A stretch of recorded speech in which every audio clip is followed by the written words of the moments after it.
Very good morning to everyone. Welcome back at BBVN online class. बात करते हैं accountancy class 11th commerce की। अपनी पिछली क्लास में अपन ने लेजर के चैप्टर को डिस्कस किया था, लेजर की बात करी थी, बैलेंसिंग निकालने की बात करी थी। आज की अपनी इस क्लास के अंदर अपन बात करते हैं स्पेशल पर्पस बुक। स्पेशल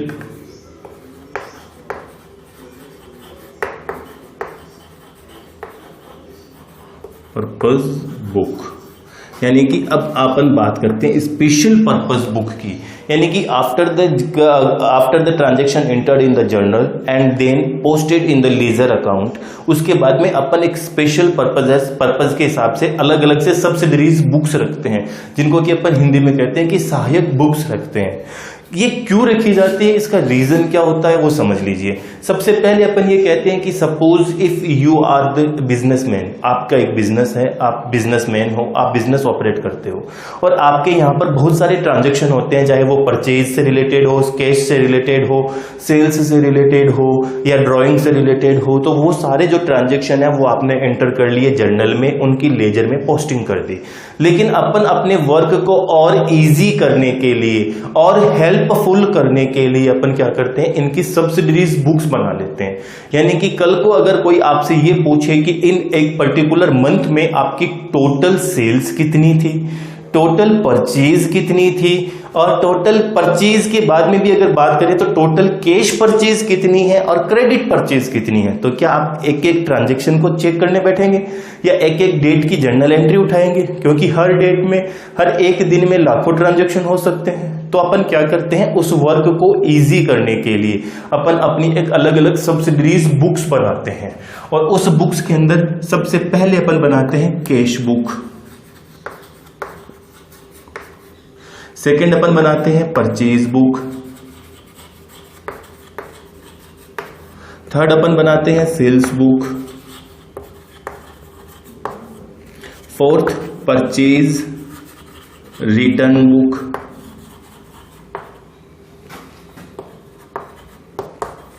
तो ये जो अलग अलग अपन बुक बनाते हैं ये सारी बुक्स ही हमारी क्या कहलाती है, सब्सिडरीज बुक्स कहलाती है।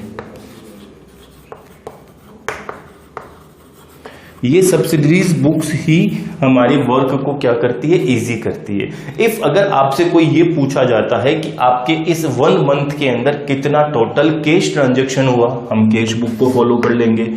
अगर आपसे ये पूछा जाए कि टोटल परचेज कितना हुआ, क्रेडिट परचेज की बात आती है, तब अपन परचेज बुक के रेफरेंस में काम कर लेते हैं। टोटल अगर क्रेडिट सेल्स की बात आ गई तो हम सेल्स बुक की एंट्री कर लेते हैं। इट मीन्स अपने को करना क्या होता है, अपने को करना ये है, सिंपल सी चीज है कि कैश बुक के अंदर सारे के सारे कैश ट्रांजैक्शंस को ही नोट करना होता है, सारे के सारे कैश ट्रांजैक्शंस को ही नोट करना होता है। जो कैश ट्रांजैक्शंस नहीं हैं, जो क्रेडिट ट्रांजैक्शंस है, उसको अपन प्रिपेयरिंग द कैश बुक, उस टाइम पर अपन उनको सबको इग्नोर कर देते हैं और सिर्फ कैश ट्रांजैक्शंस को कंसिडर करते हैं। परचेज बुक के अंदर अपन सिर्फ और सिर्फ क्रेडिट परचेज की एंट्री करते हैं। किसकी एंट्री करते हैं, क्रेडिट परचेज की। सेल्स बुक के अंदर क्रेडिट सेल्स की एंट्री कर देते हैं। परचेज रिटर्न में परचेज रिटर्न जो हुआ उसकी एंट्री और सेल्स रिटर्न में सेल्स रिटर्न की एंट्री। उसके बाद में अगर बच जाता है तो अपन एंट्री कर लेते हैं जर्नल प्रॉपर में, यानी कि ये हमारी सारी सब्सिडरीज बुक्स हो जाती है। आज के अपने इस टॉपिक में अपन बात करते हैं कैश बुक की। किसकी बात करते हैं, कैश बुक की। सिर्फ कैश बुक की बात करेंगे।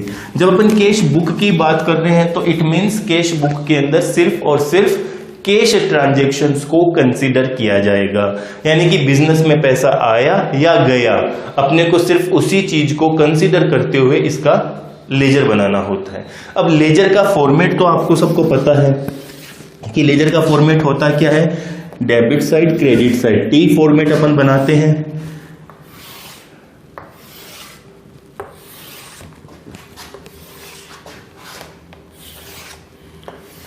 टी फॉर्मेट अपन बनाते हैं, यानी कि ये हमारा डेबिट साइड, ये कैश बुक, ये क्रेडिट साइड। इधर पहला कॉलम डेट का, दूसरा कॉलम पर्टिकुलर्स, डेबिट साइड का JF amount, date, particulars, JF और अमाउंट। ये फॉर्मेट अपन ने बनाया है, लेजर के चैप्टर में भी बनाया है, सेम फॉर्मेट अपने को कैश बुक में भी बनाना है। लेकिन जब कैश बुक की बात करी जाती है तो कैश बुक को अपन मेजर दो पार्ट में डिवाइड करते हैं। पहली चीज आ जाती है single column cash book, single column, और दूसरी आ जाती है डबल कॉलम।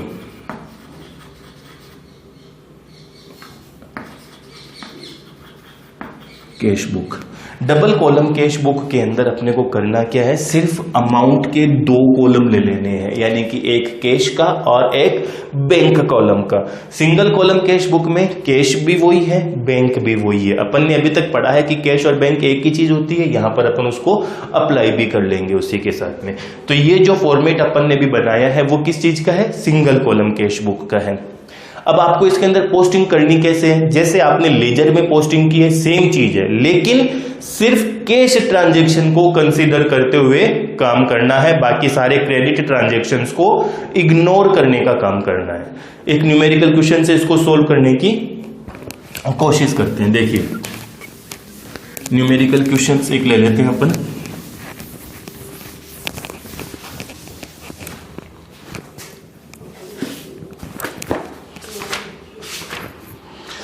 मैं ये कहता हूं कि यहां पर क्वेश्चन दिया हुआ है, enter the following transaction in a simple cash book of Reema Delhi, यानी कि अपने को पहले कैश बुक का एक फॉर्मेट बना लेना है।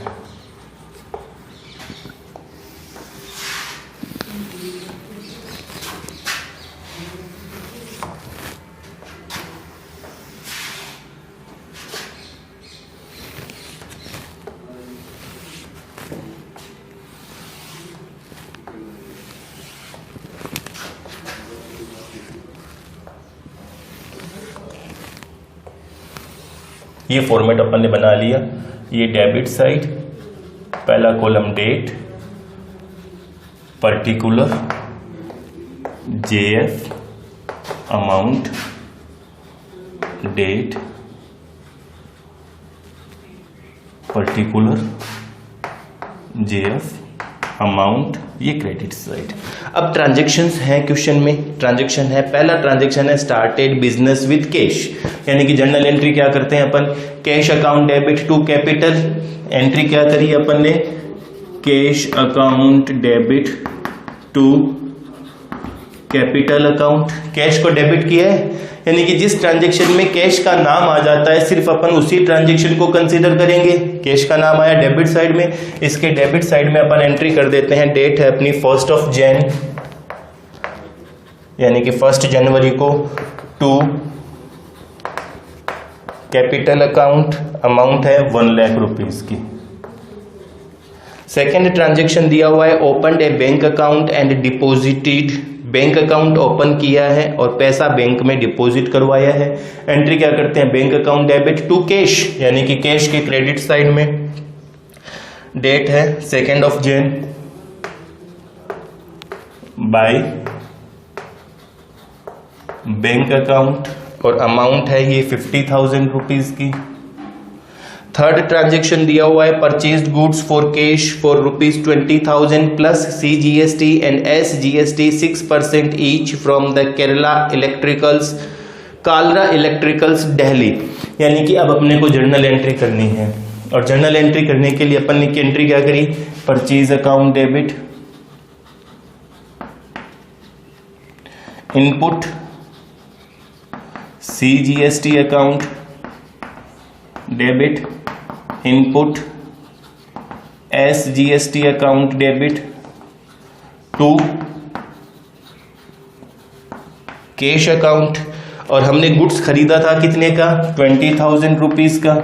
20,000 के ऊपर 6% की रेट से CGST और SGST का कैलकुलेशन करना है, यानी कि 1200 रुपए ये और 1200 रुपए ही ये, 1,200 रुपीज GST का कैलकुलेशन कर लिया। टोटल कैलकुलेशन कितना हो गया, 22,400। अब कैश को क्रेडिट किया है, कैश के क्रेडिट साइड में डेट है अपनी जनवरी 3rd, बाय डेबिट किसको किया, परचेज को, यानी कि परचेज अकाउंट। अब अमाउंट परचेज के सामने वाली 20,000, और डेबिट किसको किया है, इनपुट CGST और SGST को भी किया है, यानी कि इसी डेट को बाय इनपुट CGST अकाउंट, इसी डेट को बाय इनपुट SGST अकाउंट, और अमाउंट आ जाएगी 1,200। फिर ट्रांजैक्शन है sold goods for 5,000 plus IGST at the rate of 12% to Ram of Chandigarh on credit. किस बेस पर किया है, क्रेडिट बेस किया है, यानी कि ट्रांजैक्शन को इग्नोर करना है। अपने को तो सिर्फ कैश बुक में कैश ट्रांजैक्शंस लिखने होते हैं, तो अपने को ये चीज इग्नोर करनी है। फिर अगला ट्रांजैक्शन है रिसीव्ड फ्रॉम राम, राम से पैसा रिसीव हुआ, एंट्री क्या करते हैं, cash account debit to Ram, यानी कि ये डेट आ जाती है अपनी 5th of Jan to Ram account, amount है 3,000।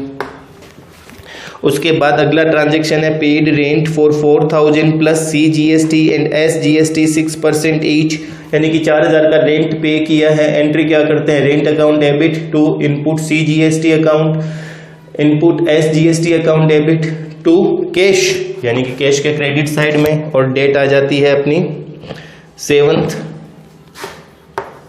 जनवरी 7th बाय रेंट अकाउंट, इसी डेट को बाय इनपुट CGST अकाउंट, इसी डेट को by input SGST account. Rent अपन ने पे किया है 4,000 रुपीज का।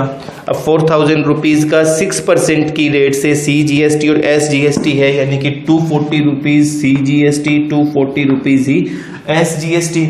फिर उसके बाद में अगला ट्रांजैक्शन आ जाता है sold goods for cash 10,000, cash sales किया है। एंट्री आ जाती है अपनी जनवरी 8 को, यानी कि 8 जनवरी टू सेल्स अकाउंट, इसी डेट को टू आउटपुट CGST अकाउंट, इसी डेट को टू आउटपुट SGST अकाउंट।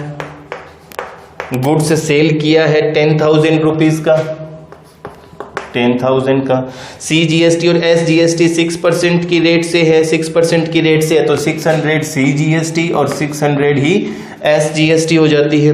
फिर आ जाता है withdrew cash from bank. Entry क्या करते हैं, cash account debit to bank, cash के डेबिट साइड में, डेट है 10th जनवरी टू बैंक अकाउंट, अमाउंट आ जाती है 7,000 रुपीज की।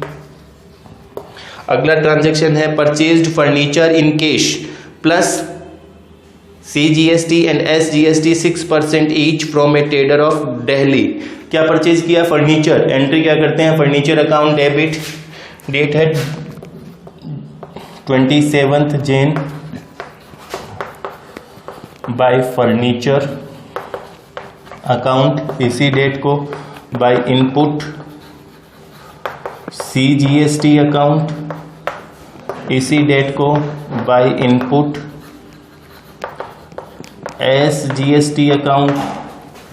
और फर्नीचर परचेज किया है हमने कितने का, 15,000 रुपीज का। इसका 6% की रेट से CGST और SGST। उसके बाद में लास्ट आ जाता है पेड सैलरीज, यानी कि salary account debit 30 of Jain को बाय सैलरीज अकाउंट, और अमाउंट आ जाती है 5,000 रुपीज की। अब अपने को करना क्या है, सेम चीज लेजर की तरह बैलेंस निकालना है, यानी कि टोटल करना है दोनों साइड का। जिस साइड का टोटल ज्यादा होता है अपन वही साइड का टोटल नीचे टोटल में लिख देते हैं दोनों साइड। और एक चीज ध्यान रखिएगा कि कैश बुक के अंदर हमेशा कैश के डेबिट साइड का टोटल ही ज्यादा आता है, क्योंकि कैश का डेबिट साइड का टोटल ही ज्यादा आएगा।